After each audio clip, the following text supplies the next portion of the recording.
Hello and welcome to the third instalment of support videos for Unit 1 Assignment 3. In this video we're going to cover the availability and cost of labour and legal, fiscal and monetary policy. The next thing that you needed to be able to do was explain what the availability and cost of labour means. Most of you have done this really well. If you still need to do this, you can use the information on the support PowerPoint slide and from your class notes and the class PowerPoint. One way of discovering what the availability and cost of labour is by looking at the labour force statistics to see how many people are of a working age in the different countries, and by discovering the minimum wage for the two different countries. You can then compare those statistics to figure out which economy is cheaper and which economy has the highest availability of workers. Another way that you can look at the availability of labour is by considering the unemployment statistics for that country. If more people are unemployed, then more people are looking for work.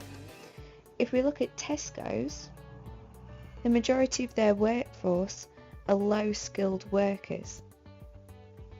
How do you think that ties to the level of unemployment? If unemployment is high, do you think more people would be willing to work for Tesco? Once you've investigated the economic environment of the two different countries, you then need to go on to explain how this affects Tesco's. A couple of ways that you can do this to achieve the M criteria is by thinking about what kind of labour do Tesco's need. Well, we know that the majority of Tesco's labour is low skilled. One line of argument that you could take is looking at the education of the two different economies.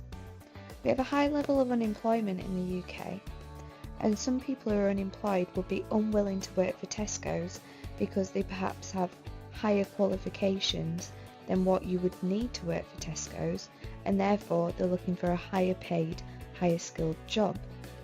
When you compare that to China, there are more lower skilled workers who are willing to work for Tesco's.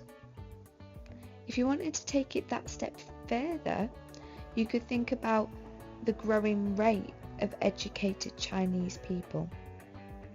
More and more people in China are moving abroad for education at degree level.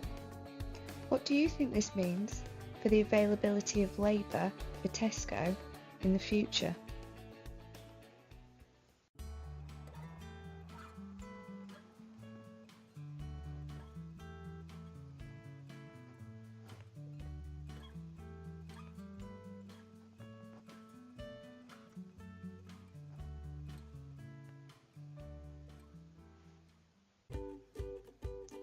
The next thing that you needed to be able to do was explain legal, fiscal and monetary policy.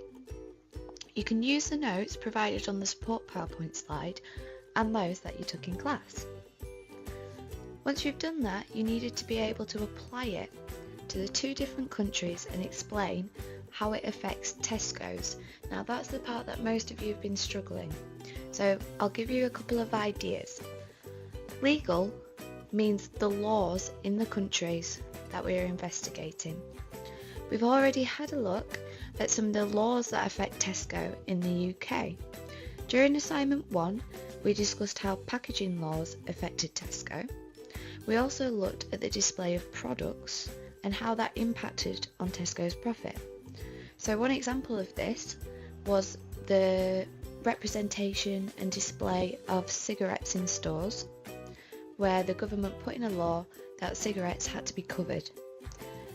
Tesco's were affected by that because they saw a dramatic decline in profit on the sale of cigarettes.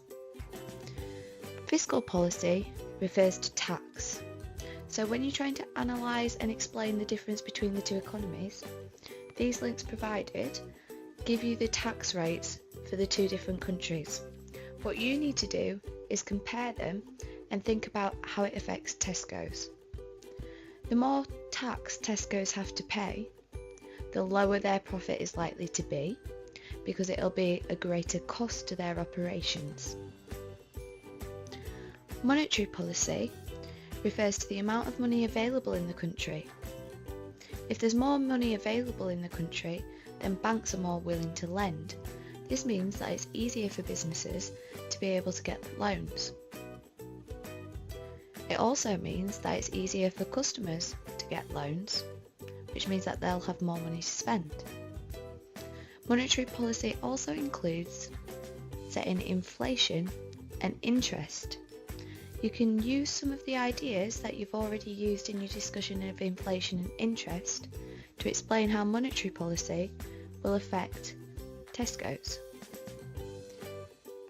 This link here on your support PowerPoint slide is really useful to get in a scope of how monetary and fiscal policies affect business. Once you've read through this information, you will have a few more ideas for what you can discuss and apply to Tesco's.